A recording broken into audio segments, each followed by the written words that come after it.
ഇത്തവണത്തെ നാട്ടിലേക്കുള്ള ട്രിപ്പ് വയ ജയ്പൂർ ആയിരുന്നു. ജയ്പൂർ രാജസ്ഥാൻ്റെ ക്യാപിറ്റൽ സിറ്റിയാണ്. അവിടുത്തെ ഇൻ്റർനാഷണൽ എയർപോർട്ടിൽ ദേ ജസ്റ്റ് ലാൻഡ് ചെയ്തിട്ടേ ഉള്ളൂ. ട്രിപ്പ് പ്ലാൻ ചെയ്തപ്പോൾ മുതൽ തന്നെ നമ്മൾ യൂട്യൂബ് വീഡിയോസ് കാണുന്നുണ്ടായിരുന്നു. അങ്ങനെ മൈൻഡിലൊരു പിക്ചർ ഉണ്ടായിരുന്നു ജയ്പൂരിനെ പറ്റി. പക്ഷേ നൂറ്റാണ്ടുകൾ ബാക്കിലോട്ട് ഒരു മൈൻഡ് ട്രാവൽ ചെയ്യാൻ പറ്റുമെന്ന് നമ്മൾ ഒരിക്കലും പ്രതീക്ഷിച്ചില്ല. ഓൾമോസ്റ്റ് 400ഓളം വർഷം മുൻപ് ഭാരതത്തിൽ ജീവിച്ചിരുന്ന, എസ്പെഷ്യലി ജയ്പൂർ രാജസ്ഥാനിൽ ജീവിച്ചിരുന്ന ആൾക്കാരുടെ ട്രഡീഷൻ, കൾച്ചർ, അവരുടെ ടെക്നോളജിക്കൽ എക്സ്പെർട്ടീസ് ഇതൊക്കെ മനസ്സിലാക്കാൻ പറ്റിയ ഒരു വിസിറ്റായിരുന്നു ഇത്. ഹോട്ടലിലെത്തി ചെക്ക് ഇൻ ചെയ്തു. ജയ്പൂറുള്ള ക്ലബ് മഹേന്ദ്രയുടെ ഫെസിലിറ്റിയിലാണ് നമ്മൾ റൂം ബുക്ക് ചെയ്തിട്ടുണ്ടായിരുന്നത്. വളരെ ബേസിക് ഫെസിലിറ്റീസ് ഉള്ള ഒരു റൂമാണ് നമ്മൾ എടുത്തിരിക്കുന്നത്.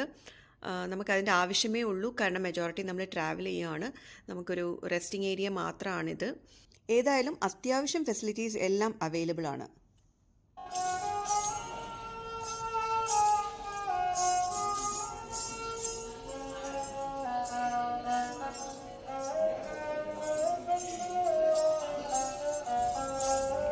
രാജസ്ഥാൻ എന്ന് കേൾക്കുമ്പോൾ തന്നെ നമ്മുടെ മൈൻഡിലൊരു പിക്ചർ വരുമല്ലോ.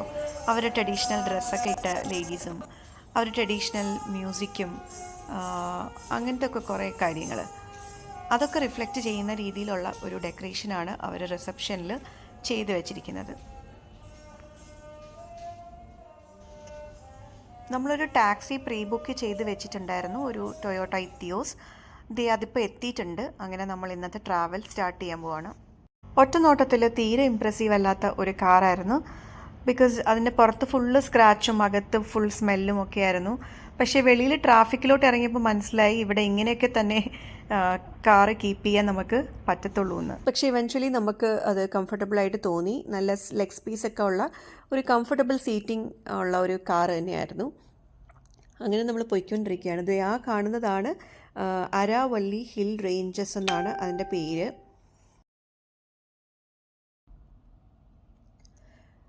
ആൻഡ് ആ കാണുന്നതാണ് ആമർ ഫോർട്ട്. ഇത് കാണാനാണ് നമ്മളിപ്പോൾ പോയിക്കൊണ്ടിരിക്കുന്നത്. ആമർ ഫോർട്ട് അല്ലെങ്കിൽ ആംബർ ഫോർട്ട് ഒരു അമേസിങ് സ്ട്രക്ചറാണ്, ഒരു മസ്റ്റ് വിസിറ്റ് പ്ലേസ് ആണ്. യുനെസ്കോ ലിസ്റ്റഡ് ആയിട്ടുള്ള ഒരു ഹെറിറ്റേജ് സൈറ്റും കൂടിയാണ് ഇത്. ജയ്പൂർ സിറ്റിയിൽ നിന്ന് ഓൾമോസ്റ്റ് 12 കിലോമീറ്റേഴ്സ് ദൂരെ ഒരു വില്ലേജ് ഉണ്ട്, ആമർ വില്ലേജ്. ഇതാണ് Amer village. Almost 1400 years before Christ south ഏഷ്യയിൽ ഉണ്ടായിരുന്ന ഒരു ട്രൈബൽ കിങ്ഡം ഉണ്ടായിരുന്നു, മത്സ്യ കിങ്ഡം. അതിൻ്റെ ഭാഗമായിരുന്നു ഈ ആമർ എന്ന് പറയുന്ന ഏരിയ. 16 മഹാജനപദാസ് എന്ന പേരിൽ അറിയപ്പെട്ടിരുന്ന ഒരു ഗ്രൂപ്പ് ഓഫ് കിങ്ഡംസ് ഉണ്ടായിരുന്നു. അതിലൊന്നായിരുന്നു മീനാസ്. അതിൻ്റെ കീഴിലായിരുന്നു ഈ ആമർ വില്ലേജ്. ആൻഡ് ഇവൻച്വലി ഇവരുടെ കയ്യിൽ നിന്ന് രാജ്പൂത് ഡൈനാസ്റ്റിയുടെ ആദ്യത്തെ കിങ് ആയ ദുൽഹ റായ് പിടിച്ചെടുത്തു. അപ്പോൾ ഈ വില്ലേജിലുള്ള ആമർ ഫോർട്ട് കാണാനാണ് നമ്മൾ പോകുന്നത്. നമ്മൾ ഓൾമോസ്റ്റ് ഫോർട്ടിൻ്റെ അടുത്ത് എത്താറായി. ഫോർട്ട് കാണണ്ടേ? അപ്പോൾ അതിനു മുമ്പ് നമുക്ക് ബ്രേക്ക്ഫാസ്റ്റ് കഴിക്കണം. ബ്രേക്ക്ഫാസ്റ്റ് കഴിക്കാതെ പോയി കഴിഞ്ഞാൽ നമുക്ക് പണി കിട്ടും. ബിക്കോസ് ഇനി ഒരുപാട് സമയം എടുക്കും നമ്മൾ ഫോർട്ടിനകത്തൊക്കെ ചുറ്റിയിട്ടൊക്കെ ഇറങ്ങി വരാൻ. അപ്പോൾ ബ്രേക്ക്ഫാസ്റ്റ് കഴിക്കാൻ വേണ്ടി ഓൺ ദ വേ ഉള്ള ഒരു റെസ്റ്റോറൻറ്റ്, രാജസ്ഥാനി റെസ്റ്റോറൻറ്റ് ഇതാ കയറുവാണ്. റോയൽ റജ്വാദ എന്ന് പറയുന്ന ഒരു ചെയിൻ ഓഫ് റെസ്റ്റോറൻറ്റ്സ് ആണ്. അവിടെ നമ്മൾ കയറുവാണ്. നമുക്ക് ഡോറ് തുറന്നു തന്ന കൊച്ചു കുട്ടിയില്ലേ, രാജസ്ഥാനി ട്രഡീഷണൽ ഡ്രസ്സൊക്കെ ഇട്ട ഇവനാണ് ആ പാട്ട് പാടുന്നത്. ഒരു രാജസ്ഥാനി താലിയാണ് നമ്മൾ ഓർഡർ ചെയ്തത്. അപ്പോൾ പാട്ടൊക്കെ കേട്ടിരുന്ന് ഫുഡ് കഴിക്കാൻ ഒരു പ്രത്യേക വൈബല്ലേ. നമ്മൾ ജോധ്പൂരി ചിക്കൻ ഉണ്ടായിരുന്നു, ബട്ടർ നാൻ ഉണ്ടായിരുന്നു, റൈസ് ഉണ്ടായിരുന്നു, സാലഡ്സ് ഉണ്ടായിരുന്നു, പിന്നെ കുറച്ച് സ്വീറ്റ്സ് ഒക്കെ ഉണ്ടായിരുന്നു.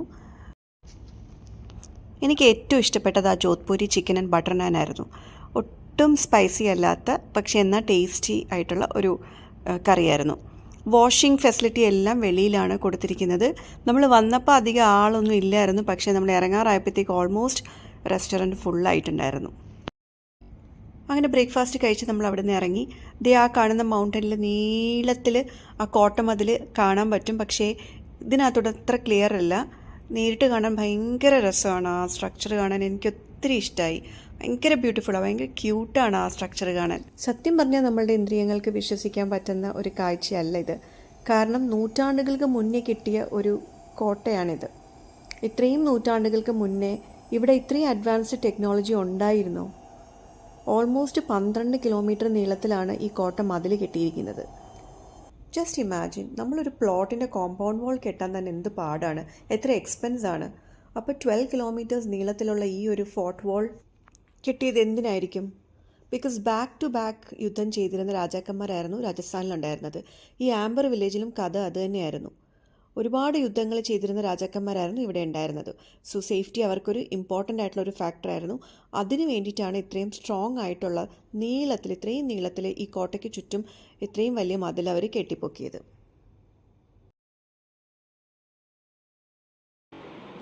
ഒരു 400 റുപ്പീസ് കൊടുത്തു കഴിഞ്ഞാൽ ഇതേപോലെ ഒരു ഗൈഡ് കിട്ടും. അത്യാവശ്യം ഇതിൻ്റെ ഹിസ്റ്ററിയൊക്കെ ഇവർ തന്നെ നമുക്ക് പറഞ്ഞു തരുകയും ചെയ്യും. ഒരുപാട് ഇതേപോലെയുള്ള ഗൈഡ്സ് നമ്മളുടെ വണ്ടിയുടെ പുറകെ ഇങ്ങനെ ഓടിക്കൊണ്ടേയിരിക്കും.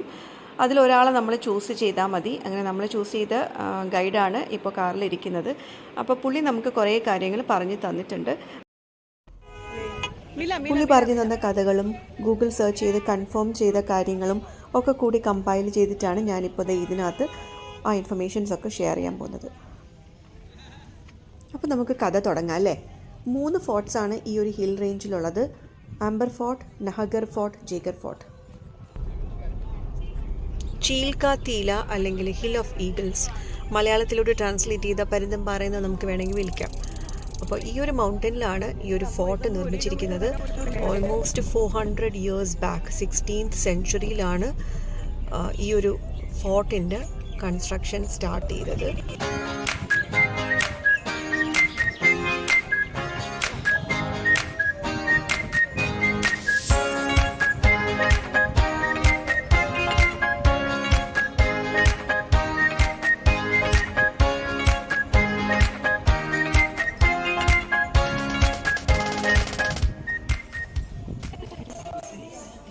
സോ ഞാൻ നേരത്തെ പറഞ്ഞു നിർത്തിയത് ദുൽഹ റായ് മീനാസിൻ്റെ കയ്യിൽ നിന്ന് ആംബർ വില്ലേജ് പിടിച്ചെടുത്തു ആൻഡ് രാജ്പൂത് ഡൈനാസ്റ്റിയുടെ ഫൗണ്ടറായി മാറി. രാജ്പൂത് ഡൈനാസ്റ്റിനെ പറ്റിയിട്ട് നമ്മളെല്ലാം പഠിച്ചിട്ടില്ലേ. അപ്പോൾ ആ ഡൈനാസ്റ്റിയിലുണ്ടായിരുന്ന ഒരു രാജ മാൻസിംഗ് എന്ന് പറഞ്ഞിട്ട് ഒരു റൂളറാണ് ഇതിൻ്റെ കൺസ്ട്രക്ഷൻ ഇനീഷ്യലി സ്റ്റാർട്ട് ചെയ്തത്. അക്ബർ ചക്രവർത്തിയുടെ കോർട്ടിൽ നവരത്നാസ് എന്ന് വിശേഷിക്കപ്പെട്ടിരുന്ന 9 ഇൻ്റലക്ച്വൽ ആൾക്കാരിൽ ഒരാളായിരുന്നു രാജ മാൻസിംഗ്. ആൻഡ് ഒരു ലെജൻഡറി വാറിയർ ആയിരുന്നു. ഇമ്പോർട്ടൻ്റ് ആയിട്ടുള്ള 67 യുദ്ധങ്ങളിൽ പങ്കെടുത്തിട്ടുള്ള ഒരു മഹത് വ്യക്തിയാണ് ഈ രാജ മാൻസിംഗ് 1. ഒരു Indo Persian combination of architectural സ്റ്റൈലാണ് നമുക്കിവിടെ കാണാൻ പറ്റുന്നത്. ആൻഡ് ഓൾമോസ്റ്റ് 137 ഇയേഴ്സ് എടുത്തിട്ടാണ് ഇതിൻ്റെ കൺസ്ട്രക്ഷൻ കംപ്ലീറ്റ് ചെയ്തത്. നമ്മൾ ആക്ച്വലി സ്കൂളിൽ 7 വണ്ടേഴ്സ് ഓഫ് ദ വേൾഡ് എന്ന് പറഞ്ഞ് കുറേ കാര്യങ്ങൾ പഠിച്ചിട്ടുണ്ടല്ലോ. ആക്ച്വലി ഇതിൻ്റെ മുന്നിലൊന്നും അതങ്ങും ഒന്നുമല്ല. നമ്മൾ ഒന്ന് ആലോചിച്ച് നോക്കിയേ, ഓൾമോസ്റ്റ് 500 to 600 ഇയേഴ്സ് ബാക്ക് നമ്മുടെ ഇപ്പോഴത്തെ ടെക്നോളജി, ലേറ്റസ്റ്റ് കൺസ്ട്രക്ഷൻ ടെക്നോളജി ഒന്നും ഇല്ലാതിരുന്ന ഒരു കാലത്ത്, ഓട്ടോക്യാഡ്, 3D മാക്സ് ഇതൊന്നും ഇല്ലാതിരുന്ന ഒരു കാലത്ത് ഇത്ര സിമെട്രിക്കലായിട്ടും ഇത്ര മാവലസ് ആയിട്ടൊരു കൺസ്ട്രക്ഷൻ ചെയ്തെടുക്കുക എന്ന് പറഞ്ഞു കഴിഞ്ഞാൽ it is beyond our imagination. ഈ രാജ്പൂത് ഡൈനാസ്റ്റിനെ പറ്റി നമ്മൾ സ്കൂളിൽ ഹിസ്റ്ററിയിൽ പഠിച്ച ഒരു ഓർമ്മ മാത്രമേ എനിക്കുള്ളൂ.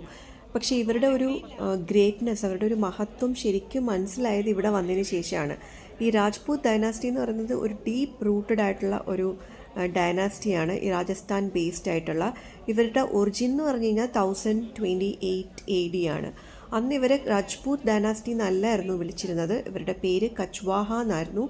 കച്ചാവ അല്ലെങ്കിൽ കച്ച്വാഹ എന്ന് പറയുന്ന ഒരു പാരമ്പര്യം ആണ് ഇവർക്ക് ഉള്ളത്. അതാണ് അവരുടെ ഒരു ക്ലാനിൻ്റെ പേര്, കച്ച്വാഹ എന്ന് പറയുന്ന ഡൈനാസ്റ്റി. അത് എവൻച്വലി ആണ് രാജ്പൂത് ഡൈനാസ്റ്റി എന്നുള്ള പേരിലോട്ട് നമ്മൾ അറിയപ്പെട്ടത്. ഈ കച്ച്വാഹ എന്ന് പറയുന്ന ആൾക്കാർ ശരിക്കും സൂര്യവംശ ഡൈനാസ്റ്റി, സൂര്യവംശത്തിലുള്ള ആൾക്കാരായിരുന്നു. അവർ സൂര്യവംശത്തിൽ ശ്രീരാമൻ്റെ മകനായിട്ടുള്ള ലെവനും കുഷൻ്റെ ഡിസെൻഡൻസ് ആണ് ഈ കച്ച്വാഹ എന്നും ഒരു ഹിസ്റ്റോറിക്കൽ ബേസ്. ആൻഡ് ഈ കച്ച്വാഹാസ് ശരിക്കും പോപ്പുലർ ആയത് 16th സെഞ്ച്വറിയിൽ ഈ രാജ മാൻസിംഗ് 1ൻ്റെ റൂളിംഗ് പീരീഡിലാണ്. ഭയങ്കര well structured and well planned ആയിട്ടുള്ള ഒരു പാലസ് തന്നെ ഇത്. ഓരോരോ ആവശ്യത്തിന് ഓരോ ഡെഡിക്കേറ്റഡ് ഏരിയാസ് അവർ കൊടുത്തിട്ടുണ്ട്. ആ കാണുന്നത് മാൻസിങ്ങിൻ്റെ പാലസിലോട്ടുള്ള ഒരു ഗേറ്റ് വേ ആണ്. അതിൻ്റെ പേര് ഗണേഷ് പോൾ എന്നാണ്. ബിക്കോസ് അതിൻ്റെ ഫ്രണ്ടിൽ ഒരു ലോർഡ് ഗണേശയുടെ പെയിൻറ്റിങ്സ് ചെയ്ത് വെച്ചിട്ടുണ്ട്. ആൻഡ് അതിൻ്റെ 2 സൈഡിലും ഡെഡിക്കേറ്റഡ് ആയിട്ടുള്ള ഏരിയാസാണ്. റൈറ്റ് സൈഡിൽ ഡൈനിങ് ഏരിയ ആണെന്നാണ് എനിക്കറിയാൻ കഴിഞ്ഞത്. നാച്ചുറലി പ്രിപ്പയർ ചെയ്ത കളേഴ്സാണ് ഇവർ ആ ഒരു ബിൽഡിങ്ങിൻ്റെ എലിവേഷനിലൊക്കെ നമ്മൾ ഈ കാണുന്ന കളേഴ്സ് എല്ലാം നാച്ചുറലാണ്. അങ്ങനെ നമ്മൾ ആ ഒരു ഗണേശ ഹാളിലോട്ട് നമ്മൾ എൻ്റർ ചെയ്യുവാണ്. ഇനി ഇതിനകത്ത് എന്തൊക്കെ മാജിക്ക് കാണാൻ പറ്റും എന്നുള്ളത് നമുക്ക് നോക്കാം. ഇത് കണ്ട് തന്നെ മനസ്സിലാകേണ്ട കാര്യമാണ്. ശരിക്കും പറഞ്ഞാൽ സ്റ്റോൺസിൻ്റെ ഒരു ചാകരയാണ് ഇതിനകം എന്ന് പറയുന്നത്. Sandstone, marble, ruby, emerald, ഇതിൻ്റെയൊക്കെ ഒരു മിക്സാണ്. ഇത് ഫുള്ള് സ്റ്റോൺസ് ആണ്. ഇത് റിയൽ സ്റ്റോൺസ് ആണ്. Emerald and ruby, real stones. റൂഫിൽ ഈ കാണുന്ന ആ ഒരു ഷൈനിങ് ഒരു സംഭവം ഉണ്ടല്ലോ, ഗോൾഡ് കണക്ക് ഷൈനിങ് ചെയ്യുന്നൊരു സംഭവം, അത് സംശയിക്കേണ്ട റിയൽ ഗോൾഡ് തന്നെ, ലിക്വിഡ് ഗോൾഡ് കൊണ്ടാണ് അവർ ആ ഒരു പോർഷൻ ചെയ്തിരിക്കുന്നത്. ശരിക്കും അമേസിംഗ് ആണ്. ആ റൂഫിൽ അതൊരു ഡോം കണക്കിരിക്കുകയാണ്. ആ ഡോമിൽ അവർ എങ്ങനെ ഇത് ഉണ്ടാക്കിയെടുത്തു എന്ന് എനിക്കറിയില്ല. ശരിക്കും അമേസിംഗ് ആയിട്ടുള്ള സ്ട്രക്ചർ ആൻഡ് വർക്കാണ്. Architecture is super. ഇത് അവരുടെ VIP വിസിറ്റ് ചെയ്യുന്ന ഹാളായിരുന്നു. അതുകൊണ്ട് തന്നെയാണ് അവരത്രയും ബ്യൂട്ടിഫുൾ ആക്കി അത് ചെയ്തിരിക്കുന്നത്. എന്താ സ്ട്രക്ചറാണ്, എത്ര വലിയ സ്ട്രക്ചർ. ഒരു 1000 സ്ക്വയർ ഫീറ്റ് അല്ലെങ്കിൽ 2000 സ്ക്വയർ ഫീറ്റ് അല്ലെങ്കിൽ ഒരു 4000 സ്ക്വയർ ഫീറ്റ് ഒരു വീട് നമ്മൾ ഉണ്ടാക്കുന്ന പാട് നമുക്കറിയാം അല്ലേ. അപ്പോഴാണ് ഈ 4.5 സ്ക്വയർ കിലോമീറ്റേഴ്സ് വിസ്തൃതമായിട്ടുള്ള, അത്രയും വൈഡായിട്ട് കിടക്കുന്ന ഈ ഒരു സ്ട്രക്ചറിൻ്റെ ഒരു construction. Can you imagine this? ശരിക്കും അൺബിലീവബിൾ. മിർസ രാജ ജയ്സിംഗ് എന്ന് പറഞ്ഞ അടുത്ത റൂളറാണ് ഈ ഒരു ദിവാനി ഖാസ് എന്ന് പറയുന്ന ഈ ഒരു ബിൽഡിംഗ് കൺസ്ട്രക്ട് ചെയ്തത്. ഇത് ശരിക്കും ഒരു വണ്ടർ തന്നെയാണ്. ഇതിൻ്റെ പേര് ശീഷ് മഹൽ അല്ലെങ്കിൽ മിറർ പാലസ് എന്നാണ് ഇതിൻ്റെ പേര്. അത് നിങ്ങൾ വന്ന് കണ്ടു കഴിയുമ്പോൾ തന്നെ മനസ്സിലാവും എന്തുകൊണ്ടാണ് മിറർ പാലസ് എന്ന് അതിനെ വിളിക്കുന്നതെന്ന്. ഇത് ആക്ച്വലി ഇവർ പ്രൈവറ്റ് ഓഡിയൻസിന് വേണ്ടിയിട്ട് കെട്ടിയ ഒരു ഹാളാണിത്. ആക്ച്വലി രാജാവിൻ്റെ സ്പെഷ്യൽ ഇൻവൈറ്റീസിന് റിസീവ് ചെയ്യുന്ന ഒരു ഹാളാണിത് ആക്ച്വലി. അതുകൊണ്ട് തന്നെ അത്രയും സ്പെഷ്യാലിറ്റി ഈ ഒരു ഹാളിനുണ്ട്. എന്താണെന്ന് വെച്ച് കഴിഞ്ഞാൽ അത് ഓരോരോ പീസസും മിറർ പീസസാണ്. പ്രിസം കണക്കത്തെ കുഞ്ഞു പീസസാണ്. എല്ലാവരും അസ്റ്റോണിഷ്ഡ് ആയിട്ട് നോക്കുന്നത് കണ്ടില്ലേ. ഇത്രയും മിറർ പീസസ് ഇരിക്കുന്നത് കൊണ്ടാണ് ഇതിനെ മിറർ പാലസ് എന്ന് വിളിക്കുന്നത്. ജയ്സിംഗ് ബിൽഡ് ചെയ്തതായതുകൊണ്ട് ജയ് മന്ദിർ എന്നും പേരുണ്ട്. ഈ കുട്ടി മിറർ പീസസ് ഇത്ര ചെറുതായിട്ട്, ഇത്ര സിമെട്രിക്കലായിട്ട്, ഇത്ര ഭംഗിയായിട്ട്, ഇത്ര പ്രിസൈസായിട്ട് എങ്ങനെ ഇവർ ചെയ്തു എന്ന് എത്ര ആലോചിച്ചാലും നമുക്ക് ഉത്തരം കിട്ടൂല. ആൻഡ് ഓരോ പീസിലും നമുക്ക് നമ്മുടെ റിഫ്ലക്ഷൻ കാണാം. ബെൽജിയത്തിൽ നിന്ന് ഇമ്പോർട്ട് ചെയ്ത മിറേഴ്സാണ് ഇതിനകത്ത് യൂസ് ചെയ്തിരിക്കുന്നതെന്നാണ് പറയുന്നത്. രാജ്പൂട്ട് ആർക്കിടെക്ചറും മുഗൾ ആർക്കിടെക്ചറും ഇതിൻ്റെ ഒരു മിക്സാണ് നമുക്കിവിടെ കാണാൻ പറ്റുന്നത്. വാളിൽ ഫിക്സ് ചെയ്യുന്നതിനെക്കാട്ടിലും എത്രയോ ടെക്നിക്കൽ എക്സ്പെർട്ടൈസ് വേണ്ട ഒരു കാര്യമാണ് റൂഫിൽ അത് ഇതേപോലെ തന്നെ ഫിക്സ് ചെയ്യാൻ. സിമെട്രി, ഭംഗി, പ്രിസിഷൻ, ദിസ് ഈസ് അൺബിലീവബിൾ. ഒരു പെർട്ടിക്കുലർ ഏരിയയിൽ മാത്രമല്ല അത് ചെയ്തിരിക്കുന്നത്. ആ റൂഫ് കംപ്ലീറ്റ് ആയിട്ടും വാള് കംപ്ലീറ്റ് ആയിട്ടുമാണ് അവരിത് ചെയ്തിരിക്കുന്നത്. അപ്പോൾ യു ക്യാൻ ഇമാജിൻ ദാറ്റ്.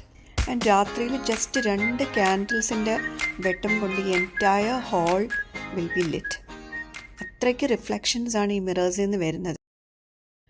മറ്റൊരു പ്രത്യേകത എന്ന് വെച്ച് കഴിഞ്ഞാൽ ഏതൊക്കെയോ ഒരു പെർട്ടിക്കുലർ പോയിന്റിൽ നമ്മൾ നിൽക്കുവാണെങ്കിൽ അവിടെ വെച്ചിരിക്കുന്ന കുറച്ച് വലിയ മിറേഴ്സിൽ നമ്മുടെ ഫുൾ റിഫ്ലക്ഷൻ കാണാം.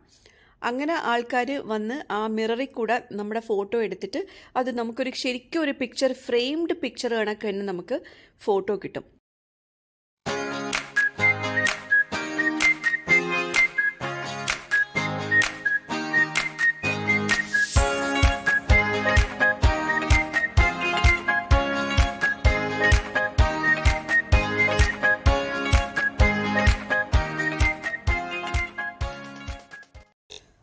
അങ്ങനെ നമ്മളുടെ ടേൺ വന്നു പിക്ചർ എടുക്കാൻ, പിക്ചർ ഫ്രെയിമിൽ കൂടെ പിക്ചർ എടുക്കാൻ നമ്മളുടെ ടേൺ വന്നു. നമ്മളും അങ്ങനെ കുറേ പിക്ചേഴ്സ് എടുത്തു. ഈ ശീഷ് മഹലിൻ്റെ 2 സൈഡിലായിട്ടാണ് ജയ്സിങ്ങിൻ്റെ 2 ഭാര്യമാരുടെ ബെഡ്റൂംസ്, വിൻ്റർ ബെഡ്റൂംസ് എന്നാണ് പറയുന്നത്. മേ ബി അതുകൊണ്ടായിരിക്കാം ഇത് ഇത്രയും ബ്യൂട്ടിഫുൾ ആക്കിയത്.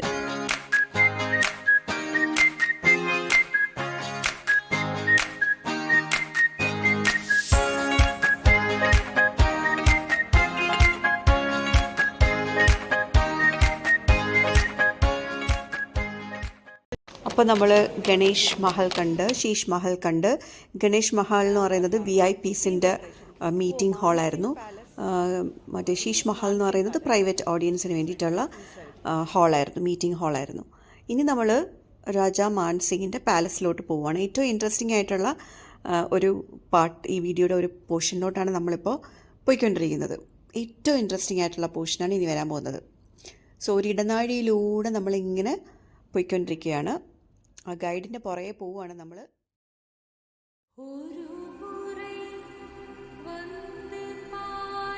ഞാൻ പറഞ്ഞില്ലേ ഏറ്റവും ഇൻട്രസ്റ്റിംഗ് ആയിട്ടുള്ള ഒരു പോർഷനിലൂടെ നമ്മൾ പോവുകയാണെന്ന്. ഇതാണ് ആ ഇൻട്രസ്റ്റിംഗ് പോർഷൻ. ഇപ്പം നമ്മൾ നിൽക്കുന്നത് രാജാ മാൻസിങ്ങിൻ്റെ കൊട്ടാരത്തിലാണ്.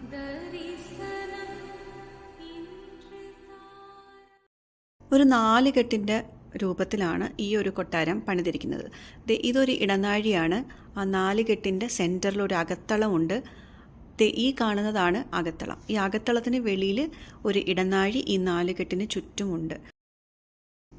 മേളിൽ ഈ കാണുന്ന പോർഷനിലാണ് രാജാ മാൻസിംഗ് താമസിച്ചിരുന്നത്. അങ്ങോട്ട് വേറെ ആർക്കും പ്രവേശനം അനുവദനീയമല്ലായിരുന്നു. അപ്പോൾ ഇൻട്രസ്റ്റിംഗ് ആയിട്ടുള്ള ഫാക്റ്റ് എന്താണെന്ന് കേൾക്കണ്ടേ? എന്താണെന്ന് വെച്ചാൽ രാജാ മാൻസിങ്ങിന് 12 ഭാര്യമാരുണ്ടായിരുന്നു. ഈ കാണുന്ന പോലത്തെ ഒരു അപ്പാർട്ട്മെൻറ്റ് ഈ 4 കെട്ട് രൂപത്തിലുള്ള ബിൽഡിങ്ങിൻ്റെ ഓരോ സൈഡിലും 3 എണ്ണം വെച്ചിട്ടുണ്ട്. ഓരോ ഭാര്യയ്ക്കും ഓരോ അപ്പാർട്ട്മെൻറ്റ്. ഒരു സൈഡിൽ 3 എണ്ണം വെച്ചിട്ട് ടോട്ടൽ 12 അപ്പാർട്ട്മെൻറ്റാണ് പണിത് വെച്ചിരിക്കുന്നത്. 25 വർഷം എടുത്ത് ഈ ഒരു പോർഷൻ കൺസ്ട്രക്റ്റ് ചെയ്യാൻ. ഇവിടെയാണ് രാജാവ് സ്റ്റേ ചെയ്തിരുന്നത്. ആൻഡ് മാൻസിങ്ങിന് മാത്രം ആക്സസ് ഉള്ളൊരു സീക്രട്ട് പാസേജ് ഉണ്ടായിരുന്നു ഈ റൂമിൽ നിന്ന് 12 അപ്പാർട്ട്മെൻറ്റിലേക്കും. സോ ദാറ്റ് ഒരു വൈഫിനെ മീറ്റ് ചെയ്ത് കഴിഞ്ഞാൽ വേറെ ആരും അത് അറിയത്തില്ലായിരുന്നു. ആൻഡ് ഈ കോർട്ട്യാർഡ് കണ്ട, ഈ കോർട്ട്യാർഡിലാണ് ആക്ച്വലി ഈ രാജ്ഞിമാർ തമ്മിൽ കണ്ടിരുന്നത്. എന്താ അല്ലേ, അങ്ങോട്ടും ഇങ്ങോട്ടും അവർക്ക് പോകാൻ, അവരുടെ അപ്പാർട്ട്മെൻറ്റിലോട്ട് വിസിറ്റ് ചെയ്യാനുള്ള അനുവാദം ഇല്ലായിരുന്നു. അവരെ ഭയങ്കരമായിട്ട് കെയർ ചെയ്യുന്നുണ്ടായിരുന്നു. അതിൻ്റെ ഉദാഹരണമാണ് ആ കാണുന്ന കുഞ്ഞു കുഞ്ഞു മണ്ഡപങ്ങൾ.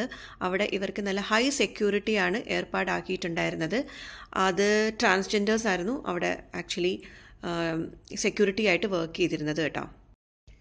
ആൻഡ് ഈ രാജാ മാൻസിംഗ് എന്തിനാണ് ഇത്ര കഷ്ടപ്പെട്ട് 12 ഭാര്യമാരെ വെച്ചിരുന്നതെന്നുള്ളതാണ് ചിന്തനീയമായിട്ടുള്ള കാര്യം. അതെന്താണെന്ന് വെച്ച് കഴിഞ്ഞാൽ ഈ 12 രാജ്ഞിമാരും 12 രാശിക്കാരായിരുന്നു. 12 സോഡിയാക് സൈൻസ് ഉണ്ടല്ലോ. ആ സോഡിയാക് സൈൻസിൽ ഓരോരുത്തരും ഓരോ സോഡിയാക് സൈനിലുള്ള വ്യക്തികളായിരുന്നു. ആസ്ട്രോളജിയിലും വാസ്തുശാസ്ത്രത്തിലും ഒക്കെ വിശ്വാസം ഉണ്ടായിരുന്ന ഒരു വ്യക്തിയായിരുന്നു അദ്ദേഹം. അതുകൊണ്ട് തന്നെയാണ് ഈ ഒരു അതിബുദ്ധി പുള്ളിക്കാരൻ ചെയ്തത്. അതായത് 12 രാശിയിൽ ഓരോ രാശിക്കാർക്കും എപ്പോഴും നല്ല ആയിരിക്കത്തില്ലല്ലോ.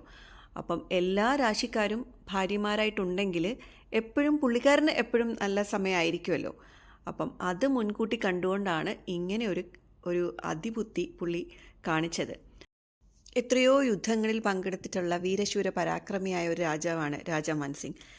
പുള്ളിയുടെ ഉള്ളിൽ പോലും ചെറിയ ഭയമുണ്ടായിരുന്നു എന്നുള്ളതിൻ്റെ ഒരു തെളിവല്ലേ ഇത്. മാത്രമല്ല അദ്ദേഹത്തിൻ്റെ കൂടെ എപ്പോഴും ഒരു ആസ്ട്രോളജർ ഉണ്ടായിരിക്കും എന്നാണ് പറഞ്ഞു കേട്ടത്. വെൽത്ത് മാത്രമല്ല, ഹെൽത്തിൻ്റെ കാര്യത്തിലും അദ്ദേഹം ഭയങ്കര കെയർഫുള്ളായിരുന്നു. കയ്യിൽ നിറച്ച് ജെം സ്റ്റോൺസ് വേറെ ചെയ്യുമായിരുന്നെന്നാണ് ഈ ഗൈഡ് നമ്മളോട് പറഞ്ഞത്.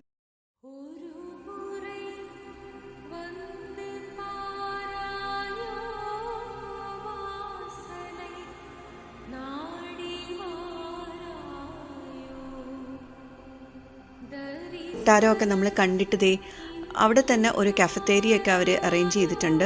ഒരു കോഫി ഷോപ്പാണ്. ആ കോഫി ഷോപ്പിൽ കയറി ഒരു കോഫിയൊക്കെ കുടിച്ചു, കുറേ നടന്നു. പക്ഷേ ഇൻട്രസ്റ്റിങ്ങും ഇൻഫർമേറ്റീവ് ആയിട്ടുള്ള കാര്യങ്ങളൊക്കെ ആയതുകൊണ്ട് നമ്മൾ ഇത്രയും നടന്നത് അറിഞ്ഞില്ല സത്യം പറഞ്ഞാൽ. അങ്ങനെ അതെല്ലാം കഴിഞ്ഞു. ഇനിയിപ്പോൾ അടുത്ത ഒരു ഫോർട്ടിലേക്കാണ് നമ്മൾ പോകാൻ പോകുന്നത്. അത് ജയ്ഗർ ഫോർട്ടാണ്. അത് ഇവരുടെ ആർമിക്ക് വേണ്ടിയിട്ട് സ്പെഷ്യലായിട്ട് ചെയ്ത ഒരു ഫോർട്ടാണ്. ആ ഫോർട്ടും ഈ ഫോർട്ടും തമ്മിൽ ഇൻ്റർ കണക്റ്റഡ് ആണ് ടണൽ വഴി. അത് എനിക്ക് തോന്നുന്നു 3 to 4 കിലോമീറ്റേഴ്സ് എങ്ങാണ്ട നീളമുണ്ട്. പക്ഷേ അത് ക്ലോസ്ഡ് ആണ്, സെക്യൂരിറ്റി പർപ്പസിന് വേണ്ടിയിട്ട് അത് ക്ലോസ് ചെയ്തിട്ടിരിക്കുകയാണ്. അത് ഈ പാലസിൽ ഉള്ളവർക്ക് എസ്കേപ്പ് ചെയ്യാൻ വേണ്ടിയിട്ട്, എനിമീസ് അറ്റാക്ക് ചെയ്യുന്ന സമയത്ത് എസ്കേപ്പ് ചെയ്യാൻ വേണ്ടിയിട്ട് ഉണ്ടാക്കിയ ഒരു റൂട്ട്, എസ്കേപ്പ് റൂട്ടാണത്. ഒരു ചെറിയ ആർട്ട് ആൻഡ് ക്രാഫ്റ്റിൻ്റെ ഒരു ഷോപ്പുണ്ട്. ഭയങ്കര എക്സ്പെൻസീവാണ്. കുറേ നല്ല സാധനങ്ങൾ അവിടെ ഇരിപ്പുണ്ട്. ബ്രാസിൻ്റെ സ്റ്റാച്യൂസൊക്കെ ഇരിപ്പുണ്ട്. പിന്നെ അവിടെ അവരുടെ ഫാമിലി ഹെയറാർക്കിയുടെ കുറേ പിക്ചേഴ്സൊക്കെ നമുക്കവിടെ കാണാം. ഇപ്പോഴത്തെ റോയൽ ഫാമിലി എനിക്ക് തോന്നുന്നു 39th ജനറേഷനാണ് ഈ ഒരു ഡൈനാസ്റ്റിയുടെ, അതായത് മീന ക്ലാൻ എന്ന് പറഞ്ഞ് പേരെടുത്ത ഒരു സ്റ്റാർട്ടിംഗ് ഡൈനാസ്റ്റി ഉണ്ടായിരുന്നു. അവരുടെ 39th ജനറേഷനാണ് ഇപ്പം നിലവിലുള്ള റോയൽ ഫാമിലി.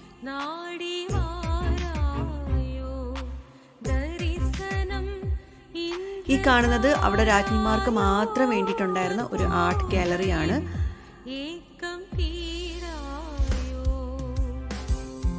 അപ്പോൾ ആമർ ഫോർട്ടിനെ പറ്റിയിട്ടുള്ള വിശേഷങ്ങൾ ഇവിടെ തീരുകയാണ്.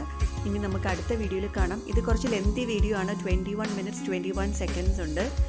നല്ലൊരു ഫിഗർ അല്ലേ, 21 minutes 21 seconds. അതുകൊണ്ട് ഞാനിത് പിന്നീട് കട്ട് ചെയ്യാൻ പോയില്ല, ഞാനതവിടെ നിർത്തി. അപ്പോൾ നമുക്കിനി അടുത്ത വീഡിയോയിൽ കാണാം. നിങ്ങൾക്ക് എല്ലാവർക്കും വീഡിയോ ഇഷ്ടപ്പെട്ടെങ്കിൽ സബ്സ്ക്രൈബ് ചെയ്യുക, ഷെയർ ചെയ്യുക. Thank you for watching.